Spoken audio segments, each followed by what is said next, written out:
Hello and welcome back. My name is Karen James. Solution have been the one taking care of the roads. Yes, he has been doing wonderfully well. Let me tell you something. I visited the Commissioner for Works and listened to what he said. He is indeed working for the Anambra. The governor is really working for the Anambra. So we want to join hands together and support him for him to come back in the second tenure. I don't know about you, but I know Anambra now is really changing from one road to another. No more gallop and no more hold up. Oh my God, this is Dubai as he promised in the Anambra. So we want to stay tuned and watch and listen to what the Commissioner, Honorable Fine Okoma side concerning his work and infrastructure in Anambra State. Thank you and stay tuned. Don't forget to share, like, and comment. I am still your girl Karen James and I'll be back with another segment. Stay tuned. I love you all. Bye. My name is Ifeanyi Okoma and I work in Anambra State as Commissioner for Works and Infrastructure.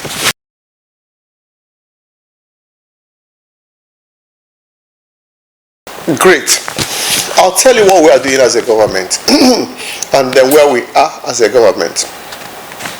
You see, by the time Mr. Governor Professor Chukwuma was vying to be the governor of Anambra State, and even in his inaugural speech, he made it very clear that each kobo that is entrusted into his care by Anambra will be fully accounted for, and that he will be able to put it on the table and ask people to ask questions. That we are doing. And so in project and contract administration, one of the things we did when we came on power is that first of all, we had to change the contracting and tendering process. We do it online using checks and balances, like we have BPP that is actually in charge of all these procurements. So for every procurement, when the design is produced, the costing done, the ministry that is in charge loses control at this point. It goes to BPP, who now advertises online and do not tender online, having a minimum interaction between individuals and the tenderers. And then we have, it's so linked that the World Bank monitors what we do. And today, the BPP, Anambra State is modeling two African nations on transparent procurement processes. And we've actually won an award, 2 awards back to back on transparency. The governor has at no point in time said to me, this person should do this job. He cannot even dictate who does the job, because once you are pre-qualified, you go for tender, and it is so transparent that you know from the tender result, which is open online. You can stay anywhere in the world and watch the tender opening. And once you are the lowest bidder, then processes, first of all, when you are lowest bidder, there's technical analysis, and it's match 2 of them, and then we go for negotiation. So by the time you are going for negotiation, you know whether you are getting to get the job or not. And I'll tell you, by the time we came in, the first set of the contractors didn't believe it. They say, this should be 419. How will you get a job without knowing the governor? And I'll tell you, most of the contractors have never met the governor one-on-one. They've never seen who the governor is. You can go out and ask. In fact, one of them was saying to me, is it possible that I'm getting so much job and that I'm not seeing the governor? You don't need to see the governor. All we want to know is that we are doing the job and we are doing it well.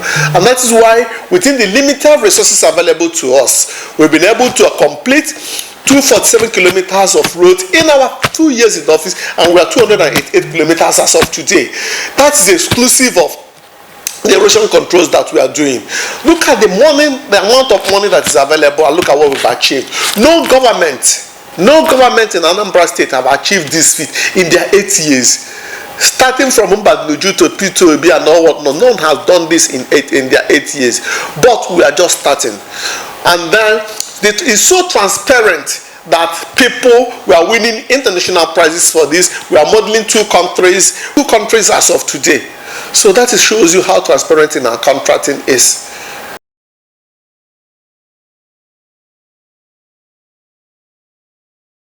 Well, first of all, very great questions that I take it up this way.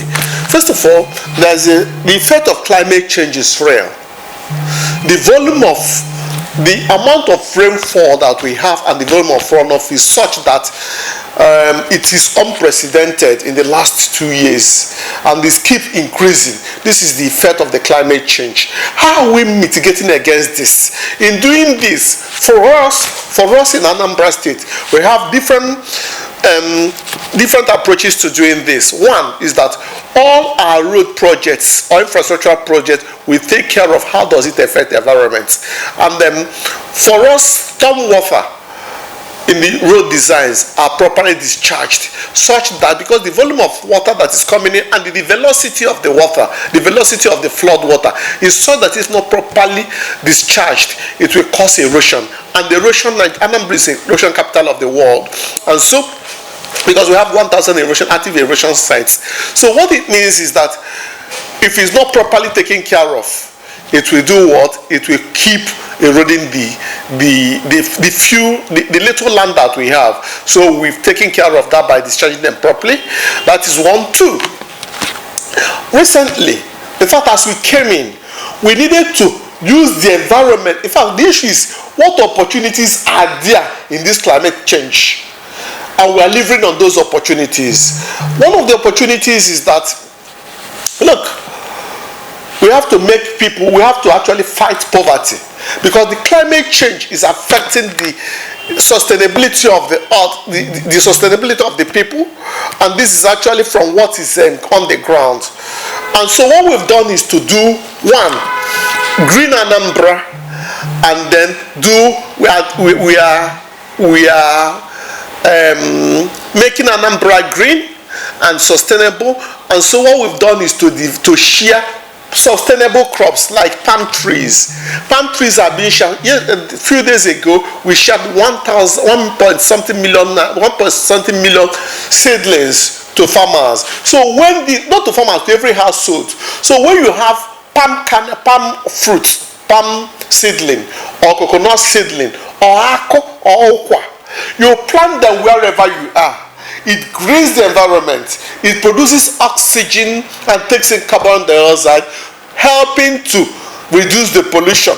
At the same time, putting money in the pocket of the Anambra. So these are the things we are doing. These are a way of sustaining the environment, because we know the effect is that it will actually take away the green environment, but we are trying to replenish. Having done this, is the second year we are doing it, and we over about 2 million worth of seedlings that has been shared. And this is shared to not people in authority. No, it's shared to every village, to every kindred. That is the only way we fight poverty. That is the only way, not only fight poverty, we will also mitigate against the climate change.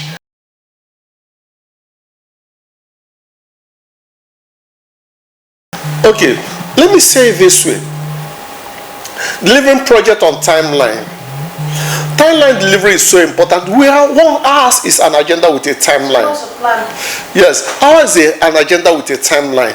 So first of all, you see, it starts from the design. We call it project implementation mechanism, where you think through the process of funding the project. There is no project that we are awarded that we've not thought through how the fund is going to come in. And this is the only state in the country where we pay within the international limit of the time. The international limit of any contract all over the world is 28 days for you to pay. We pay in 14 days, we pay in 21 days. The 21 days is the maximum we've paid. So the payment, there is no delay in payment. Our contractors can wait. We are not owing any contractors because we thought through that process. And the cost overrun. You see, in project delivery mechanism, you are part of initiating the design and looking at where you are going to. So as prices are changing, like the prices, the first set of the jobs we awarded, diesel was about 100 and something naira a liter. Now is 750, got to 1,500. Asphalt was 600,000 naira a ton. It got to 1.7 million a ton. How does it impact on this project? It has some negative impact, but with adequate project management and project implementation mechanism, we've been able to curb it, that inflection, the impact on our project is not commensurate with the rise in the value. So that's why we are still afloat.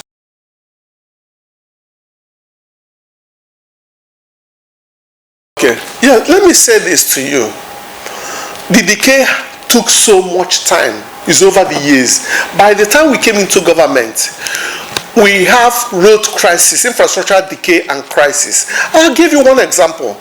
If you know, before for you to come from Enugu State to Anambra State, at Amansi, people sleep there. People cannot pass. Vehicles are spoiled because of the bad roads. We decided to fix it. We fixed it, and it's still today. No person can remember how it was.